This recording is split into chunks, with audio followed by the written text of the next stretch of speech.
Hi, this is Dr. Keith Eppich, and I wanted to spend a few minutes discussing vaccines for COVID-19. There's been a lot of interest in that and a lot of information, and it's hard to kind of absorb it and digest it. So I think I'll probably start with a little lesson on virology. So a virus has a unique structure. Each virus is different, kind of like a species of a tree or an animal. So bear with me a little bit. So I'm going to say this is a virus. Okay, this is under microscope or electron microscope, you can see a very tiny structure. And some viruses have different structures on the outside of them. The COVID-19 virus, or SARS-CoV-2, has various spikes on them. And so this corn cob is going to represent a spike. So there is a structure, a sort of a spherical structure, and on the outside, it's studded with these spikes. So what's important to know about this is that all of the vaccines, nearly all of the vaccines currently in development are targeted towards this spike. The concept is when we are presented with a threat from microorganisms such as a virus or bacteria, our body mounts an immune response. And it usually attaches to something that's superficial to the structure. So in this case, the spike protein has been found through the research of the past year to be a very suitable structure to try to replicate and also reproduce.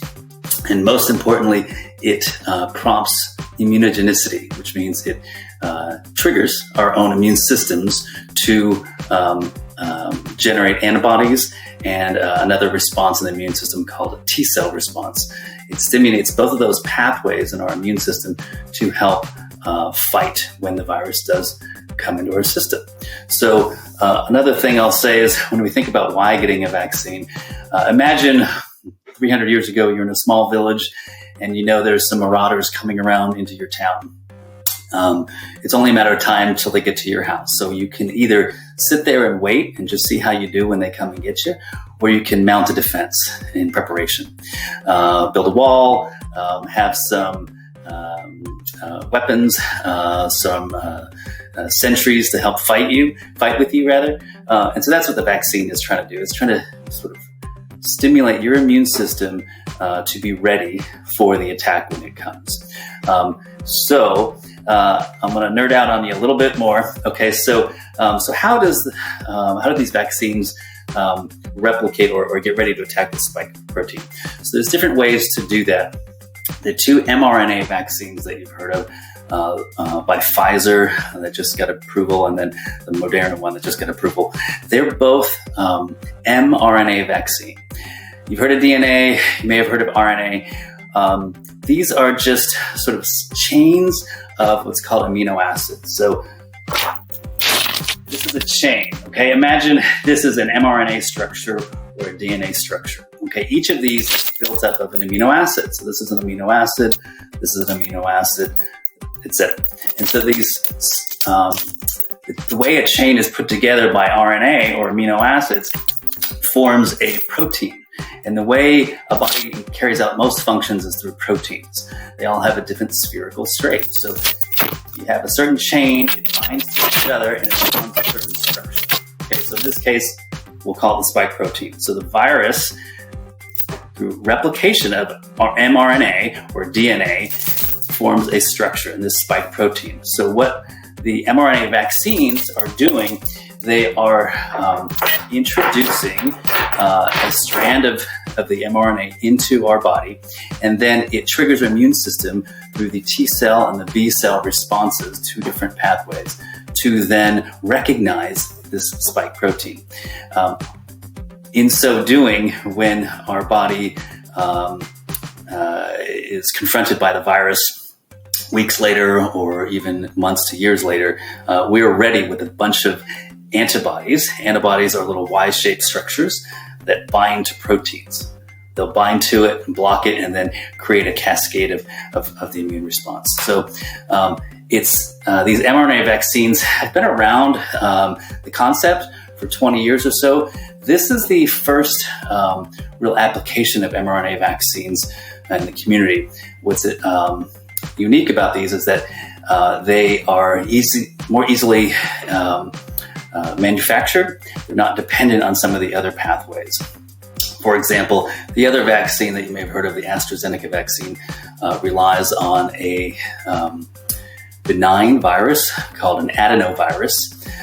And similarly, what that is trying to do is there's a live virus. So we'll use the same apple again. Here's a live virus. And inside it, it's been chemically manufactured to hold the same RNA protein. It's the mRNA sequence that would manufacture that spike protein. So imagine inside this apple is the mRNA, okay? And so this is the live adenovirus, inside which is the strand of mRNA, goes into your body through the vaccination, and then our body breaks open this virus, encounters this protein, learns to manufacture this spike protein, again, on the outside of the COVID-19 virus, okay? Then our body is primed to mount an immune response. The advantage of the what's called live attenuated virus or adenovirus vaccines, such as the AstraZeneca or the Johnson & Johnson one, is that we know that you're going to get some immune response from them. There are other examples of vaccines out there. They've been shown to work as well.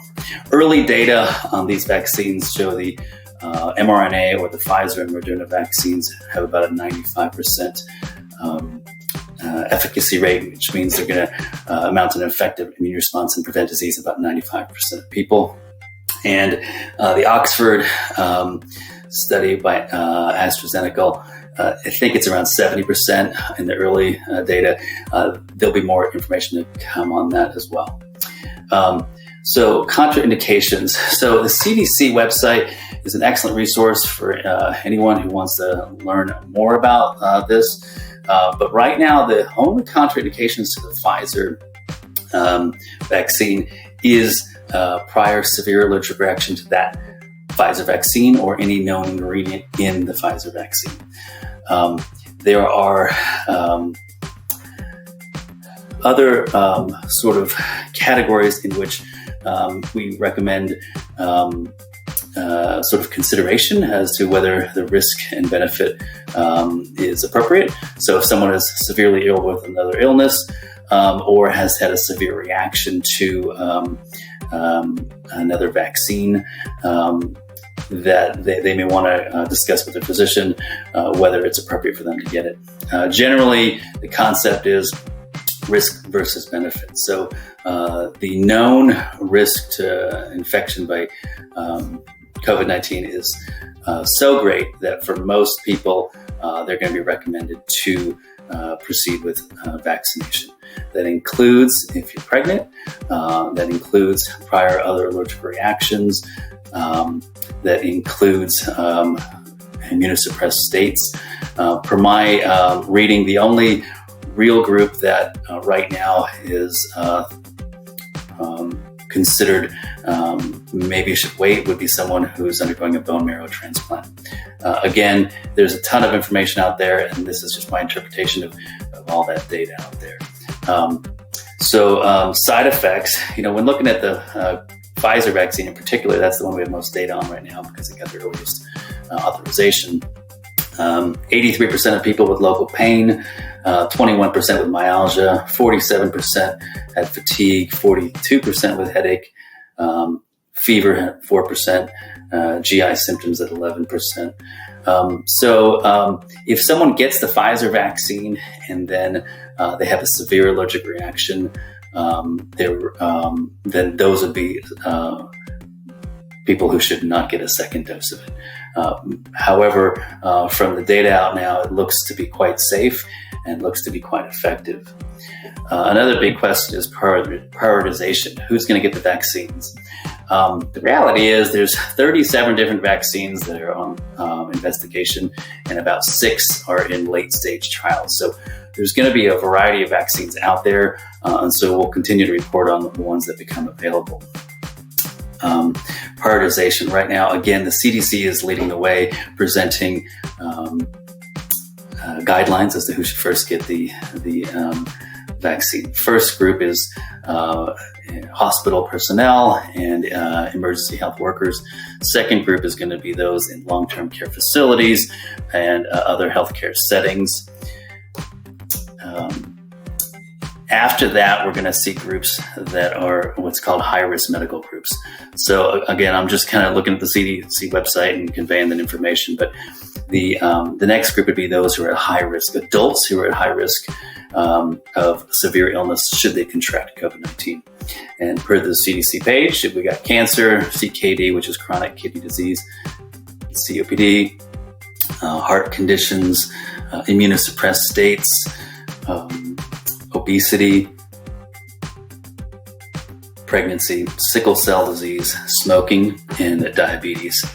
Other diseases are considered as might be at increased risk, and that would be asthma, cerebrovascular disease, cystic fibrosis, hypertension, immunocompromised states, neurologic conditions, liver disease, pulmonary fibrosis, and what's a disease called thalassemia. In terms of, another group over 65 is the next group that would be considered in that batch. So I know everyone who wants a vaccine wants to get it now. We're still waiting to get our vaccines. We've applied to the state, and we should be getting that information out to y'all shortly. I will send out more information through video as we get it. And for now, I would just leave you with, again, this is our best chance of beating COVID. And we can do this. It's just going to take logistics and the intention to follow through, get the vaccination, protect yourself, protect your family, and best wishes.